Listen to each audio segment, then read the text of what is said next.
தனது குடும்ப வறுமையிலே காரணமாக கண்ணகி தனது காட்கிழம்பின் ஒன்றை விட்டு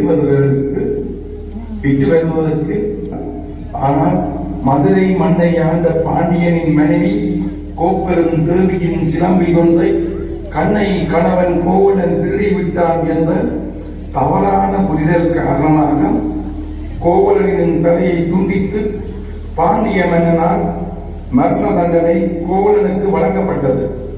அப்பாவியான தனது கணவனை கொன்று விட்டதை அறிந்த கண்ணகி மன்னனை எப்படி நீதி கேட்டாள் என்பதை இனி வருவது. நன்றி.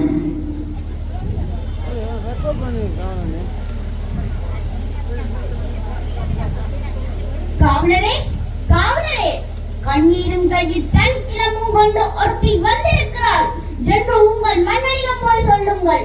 உடனே சொல்லுங்கள். சொல்ல மாட்டீர்களா? விலகுங்கள். அரண்மனை காவலர்களை மீறி ஆவேசத்துடன் நுழையும் நீ யார்? புலாவுக்கு உடல் அந்த புகழ்பெற்ற மன்னவனின் வரலாற்றை தேட்காலின் மகனிட்ட மனநீதி சோழனது பெருங்கதே நீதியின் இலக்கணமாய் கொண்ட திருமாவளவன் கரிகால சோழன் அவனின் பூம்புகார் எனது ஊர். பெருவழியான் மாசாத்துவானின் மருமகள் நான். என் பெயர் கண்ணகி. உன் முறையீடுதான் என்னவோ? முத்து விளைகின்ற மூட்டுகடல் சூழ்ந்திருக்கும் தென்னகத்தில் மும்முரசு கொட்டி முச்சங்கம் வளர்த்தி முக்குடியை நல்ல முத்தமிழை காப்பாற்றும் மூவேந்த பரம்பரையில் பெருமதனை இல்லாமல் செய்த மன்னவனே, எந்த முறையீட்டை கேட்பதற்கு முன் நான் யார் என்று முழுவதையும் தெரிந்து கொள். நீ யார்? கண்ணகி, கையில் தன் சிலம்புடன் வந்திருக்கும் கண்ணகி. நீதி வளவா நடுங்கரிய பாண்டியனே, துணிந்து நீதி காட்டிருக்கும் கண்ணகி. பாண்டியமன்னா, ரோமாபுரியின் பொது மண்டபத்திலேயே உனது தூதுவர்கள் இருக்கிறார்கள். இதோ பாண்டியனின் பேரவையிலே ரோமாவியர்கள் வீரர்களாகவும் தூதர்களாகவும் வீற்றிருக்கிறார்கள். இதோ கடல் கடந்து கொடி கட்டி ஆடுகிறாய். அந்த கொடிக்கம்பம் உடைந்துவிட அயல் நாட்டு அகழ்ந்திருக்க உனது கொடுங்கோல் அளித்த அவசர தீர்ப்புக்கு ஆளாகி கொலையுண்ட கோவலன் மனைவி கண்ணகி நான் என்பதை அறிந்திருக்க. ஓ, கோவலன் மனைவி, சிலம்பு திருடிய கல்வன் மனைவி. போதும். ஜாகாவாராயினும் நாகாக்கமென்னா நாகாக்க. யார் கல்வன்? என் கணவனா கல்வன்? அவரை கல்வன் என்று குற்றம் சாட்டிய கயவர்கள் திருடர்கள். ஆத்திரத்தில் அறிவு கண்ணை மூடிவிடாதே கண்ணகி. கையில் களவுமாக பிடிபட்டான் உன் கணவன். ஒரு கல்வனை எம்நீதி கொள்ளாமல் விடாது என்பது உனக்கு தெரியுமல்லவா? நீதியின் இலக்கணம் உரைக்கும் நெடுஞ்செழிய பாண்டியனே, உன் நாட்டில் எதற்கு பேர் நீதி? இதற்கு பேர் நீதி கூறு.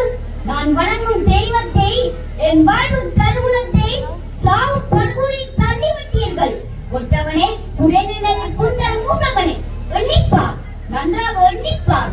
கொடு மண்டபத்தில் விசாரிக்கப்பட வேண்டிய வழக்கு கோவில் மண்டபத்தோடு முடிவானே. சிந்தியுங்கள், நன்றாக சிந்தியுங்கள். குற்றம் சாட்டப்பட்டவரின் மரப்புக்களுக்கு மதிப்பு தராமல் இவ்வளவு அவசரமாக கொள்ளினந்தன் ஏன்? இதற்கு பேரா நீதி? இதற்கு பேரா நியாயம்? இதற்கு பேரா அரசு? இதற்கு பேரா அறம் காக்கும் மன்னன்? கண்ணகி, அன்றும் கணவன் கையில் இருந்தது அரசி கோப்பெருந்தேவியின் சிலம்பு. கோப்பெருந்தேவியின் சிலம்பு இல்லை, கோவலன் தேவியான என்னுடைய சிலம்பு. நம்ப முடியாது, என்னால் நம்ப முடியாது. நீ யார் நம்புவதற்கு? உன்னை யார் நம்ப சொல்லுவார்கள்? உன்மீது வழக்குரைக்க வந்தவள் நான். குற்றவாளி நீ. நான் குற்றவாளியா? நீ குற்றவாளி. அதனால் தீர்ப்பளிக்கும் உரிமை உன் கையில் இல்லை. இதோ இருக்கிறார்கள் பெண்மை பெரியோர்கள். இவர்களே இப்போது நீதிபதிகள். இவர்கள் ஒரு கட்டமும் நல்ல தீர்ப்பு. தாய் மேலாணையாக, தமிழ் மேலாணையாக, தாயகத்து மக்கள் மேலாணையாக கூறுங்கள். நல்ல தீர்ப்பு கூறுங்கள். கோப்பெருந்தேவியின் சிலம்பை கோவலன் திருடினான் என்பது குற்றச்சாட்டு. அதற்கான மரண தண்டனை. ஆராயாமல் அளித்த தீர்ப்புக்கு மன்னன் மறுப்பு. இதுவே என் வழக்கு. வழக்கிற்கு என்ன ஆதாரம்? ஆதாரம் இதோ. இந்த சிலம்பு இதற்கு உண்மையான சிலம்பை தான் என் மணவாளன் விற்க வந்தான். அவரை மாபாவிகள் கொன்று குவித்து விட்டார்கள். அப்படியானால் என் மனைவி கோப்பெருந்தேவியின் சிலம்பு? அவைகளில் ஒன்று என்னுடைய. அதற்கு என்ன அடையாளம்? அடையாளம் வேண்டுமோ? ஆயிரம் கேள்விகள் என்னை கேட்டு உன்னை குற்றமற்றவனாக்க துடிக்கிறாய். இப்படி கேள்வி என்னவனை கேட்டிருந்தால் நீதி தவறான் நெடுஞ்செழியன் என்ற பேரும் உனக்கு நிலைத்திருக்கும். கோப்பெருந்தேவியின் சிலம்பு உன்னுடைய என்று மெய்ப்பித்து காட்டுவாயா? மெய்ப்பித்து என்ன பை? இறந்து போனேன் கணவனை எழுப்பிட்டு தருவீர்களாம்? வெட்டியை தரத்திலே ஒட்டித் தருவீர்களாம்? முடியாது, உங்களால் முடியாது.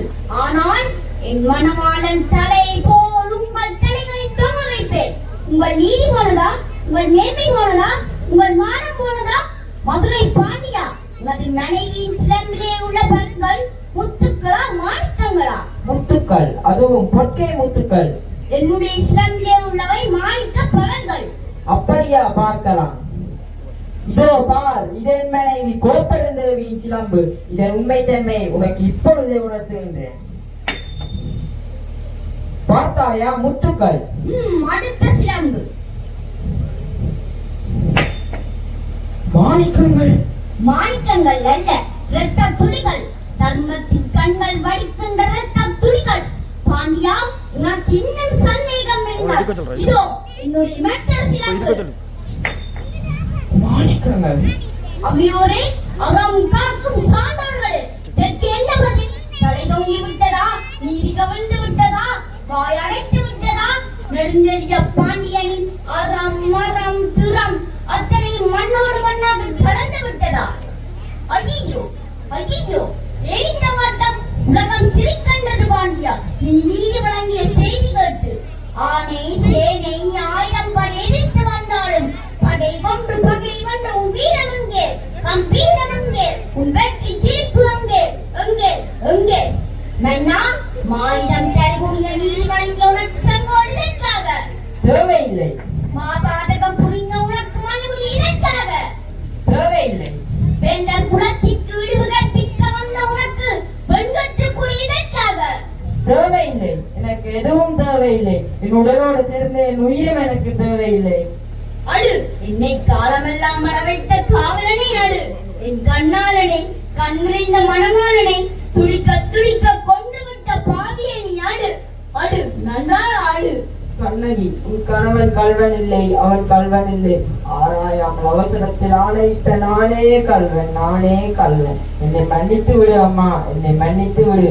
தமிழே, தாயகமே, என் தாயே, என் தாய்நாளே, என்னை மன்னித்து விடு அம்மா, என்னை மன்னித்து விடு. ஆராயாமல் அவசரத்தில் ஒரு அப்பா உயிரை காவு கொண்ட எனக்கு என் உயிரதற்காக, என் உயிரதற்காக.